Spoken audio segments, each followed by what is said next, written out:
आपण तुकाराम मुंढे यांची देखील भेट घेतली आहे. तुकाराम मुंढे साहेबांना भेटलो. अधिकारी चांगला आहे, चांगल्या पद्धतीने काम करतात हे तुम्हाला आपल्या सगळ्यांना माहिती आहे. आणि जो काही FDA इन्स्पेक्टर आहे तर तो त्यांच्या विभागाच्या अंतर्गत येतो. ठीक आहे, परीक्षा MPSC घेत असते. MPSC स्वायत्त बॉडी आहे, त्यांचा विषय थोडासा वेगळा असतो. पण एखाद्या चांगल्या अधिकाऱ्याशी बोलत असताना त्यांच्या विभागात येणारे अधिकारी ते जर समजा पैसा देऊन येणार असतील तर त्यांची भूमिका काय असेल, तेव्हा ती जनरली बोलत असताना या विषयाला नाही, तर त्यांचं मत आलं की पैसे देऊन पेपर फुटवून एखादा अधिकारी जर बनत असेल तर उद्या जो सामान्य लोकांना तो न्याय देऊ शकत नाही.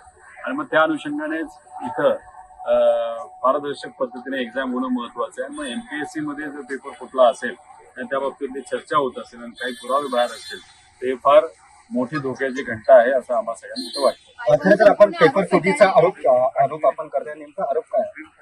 आरोप फेटाळलेला नाही. विषय एवढाच आहे की जेव्हा तक्रार केली गेली होती तेव्हा 2 लोकांनी तक्रार केली होती. एक गौरव पाटील नावाचा एक व्यक्ती आणि त्याच्याबरोबर ऋषिकेश गांगड. ऋषिकेश गांगडीने तुम्ही बघितलं असेल, काही वेळापूर्वी व्हिडिओ टाकलेला आहे आणि तो म्हणतोय की ह्याच्यात नक्कीच काहीतरी चुकीचं झालेलं आहे, मी माझी तक्रार मागे घेणार नाही. तो जो कोणी गौरव पाटील आहे त्याच्यावर एक दबाव होता. गौरव पाटलाचे वडील हे गांगर्डेंना भेटले होते आज सकाळी आणि सांगितले की त्यांच्यावर कोणते दबाव आणते म्हणून त्या गौरव पाटलाला माघार घ्यावी लागते. विषय एवढाच आहे की गौरव पाटलांनी माघार घेतली असेल तर गांगर्डे आहेत. आणि महत्वाचा विषय काय, आता पुरावे आमच्या हाती लागलेले आहेत आणि ते पुरावे आम्ही आयोगाला देऊन त्याच्यावर आयोग काय म्हणते आपल्याला बघावं लागेल.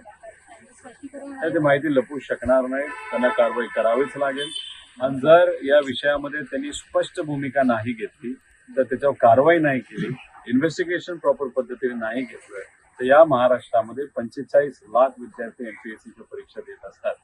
मग दिल्लीला जे झालं ते त्यांना महाराष्ट्रात व्हावं असं वाटत असेल तर मग त्यांनी त्या ठिकाणी निर्णय घ्यावा, सरकारने सुद्धा आणि आयोगाने सुद्धा. आपण काय पुरावे सादर करणार आहात का? पुरावे आम्ही घेऊन आलेलो आहोत, ते पुरावे त्यांना तिथे देणार आहोत. आणि तिथे बरोबर काही डिस्क्रिपन्सीज आहेत.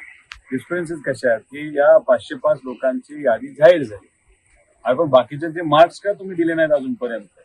म्हणजे देताना 505 लोकांची फक्त नाव जाहीर करतात. 44,000 पेक्षा जास्त विद्यार्थी या परीक्षेसाठी बसतात.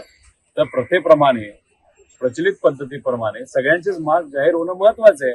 ते मार्क्स न जाहीर होता फक्त काय जाहीर झालं तर या 505 लोकांची नावं जाहीर झाली. मग बाकीची का नाही झाली, प्रचलित पद्धत का फॉलो नाही केली, हाही प्रश्न